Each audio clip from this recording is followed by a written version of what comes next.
नमस्कार students, myself Raj Malwan, assistant professor political science. Students, हमारा जो टॉपिक चल रहा था वह चल रहा था मौलिक अधिकार। मौलिक अधिकार में हमने सबसे पहले समानता के अधिकार के बारे में पढ़ाया। उसके बाद हमने स्वतंत्रता के अधिकार के बारे में पढ़ाया। आज का जो हमारा टॉपिक है वह है शोषण के विरुद्ध अधिकार। संविधान के अनुच्छेद 23 और 24 में शोषण के विरुद्ध अधिकार का वर्णन किया गया है। भारत में सदियों से किसी न किसी रूप में दासता की प्रथा विद्यमान रही है, जिसके अंतर्गत खेतीहर श्रमिक और स्त्रियों पर अत्याचार किए जाते रहे हैं। संविधान के अनुच्छेद 23 और 24 द्वारा सभी नागरिकों को शोषण के विरुद्ध अधिकार प्रदान किया गया है। मौलिक अधिकारों में से एक शोषण के विरुद्ध अधिकार में निम्नलिखित व्यवस्थाएं की गई है। मनुष्य के क्रय विक्रय एवं बेगार पर रोक। अनुच्छेद 23 के अनुसार मनुष्यों का क्रय विक्रय एवं बेगार तथा इसी प्रकार का अन्य जबरदस्ती लिया हुआ श्रम निषिद्ध ठहराया गया है। आर्टिकल 21 में व्यक्ति को जो अधिकार दिए गए हैं उनके लिए ये दोनों धाराएं आर्टिकल 23 और आर्टिकल 24 पूरक का काम करती है, यानी उससे जुड़ी हुई है। आर्टिकल 21 में जीवन की रक्षा और व्यक्तिगत स्वतंत्रता की बात की है। इसीलिए जो अनुच्छेद 23 और 24 में इसी स्वतंत्रता को आगे बढ़ाते हुए निम्नलिखित बातें बताई गई है। जैसा कि मैंने आपको बताया कि पहला है मनुष्य के क्रय विक्रय और बेगार पर रोक। अनुच्छेद 23(1) के अनुसार मनुष्य के क्रय विक्रय और बेगार यानी जबरदस्ती लिया गया श्रम पर रोक लगा दी गई है, जिसका उल्लंघन विधि के अनुसार दंडनीय अपराध है।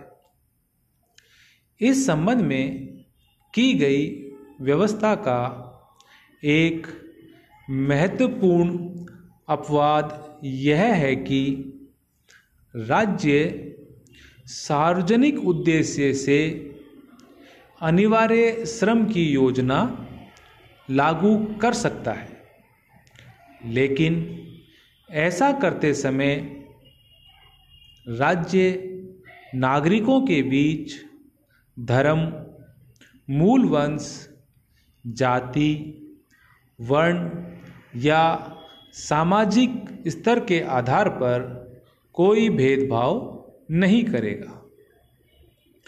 इसके बाद है अनुच्छेद 24।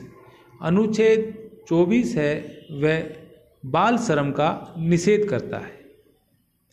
अनुच्छेद 24 में कहा गया है कि 14 वर्ष से कम आयु वाले किसी भी बच्चे को कारखानों, खानों या अन्य किसी जोखिम भरे काम पर नियुक्त नहीं किया जा सकता। भारत के विभिन्न भागों में शोषण का एक रूप बंधुआ मजदूरी के रूप में प्रचलित था, जिसे समाप्त करने के लिए 1975 व 76 में कुछ कदम उठाए गए। 1996 और 97 में भी न्यायालय ने बाल श्रम के निषेध पर बल दिया। अतः प्रशासन बाल श्रम की स्थिति समाप्त करने के लिए प्रयत्नशील है। लेकिन बंधुआ मजदूरी हो या बाल श्रम, यह सभी आर्थिक सामाजिक परिस्थितियों के परिणाम हैं। अतः मात्र कानूनों या आधे अधूरे प्रशासनिक प्रयत्नों के आधार पर इन स्थितियों को समाप्त कर पाना संभव नहीं है। इसके लिए सरकार को विशेष प्रयास करने होंगे।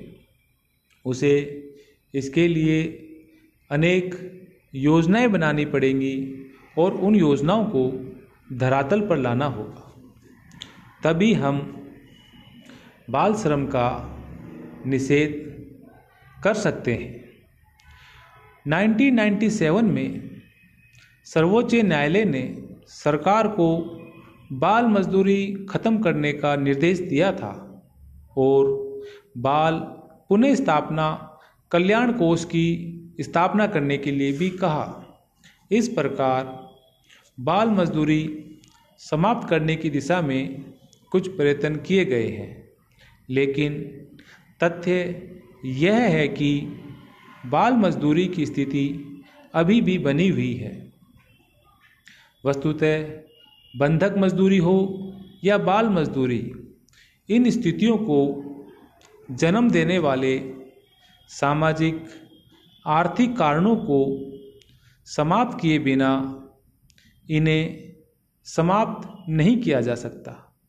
जैसा कि हम देखते हैं, आज भी भारत में बहुत अधिक मात्रा में बाल मजदूरी करवाई जा रही है। इसके लिए सरकार को विशेष प्रयास करने होंगे, नहीं तो इस समस्या को समाधान नहीं किया जा सकता। इसके लिए समाज के साथ, सरकार के साथ समाज के सभी वर्गों को आगे आना पड़ेगा, अपनी जिम्मेदारी निभानी पड़ेगी।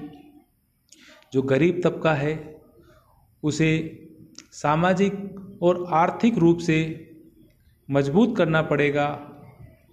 उनके लिए शिक्षा की समुचित व्यवस्था करनी पड़ेगी ताकि गरीब तबके के जो बच्चे हैं वह शिक्षा ग्रहण कर सकें और अपना समुचित विकास कर सकें। इसके लिए यह आवश्यक है कि सरकार इनके बारे में विशेष योजना बनाए और विशेष अभियान चलाए ताकि भारत में इस समस्या का जड़ से निदान हो सके। इस प्रकार आज का हमारा ये टॉपिक समाप्त होता है। धन्यवाद।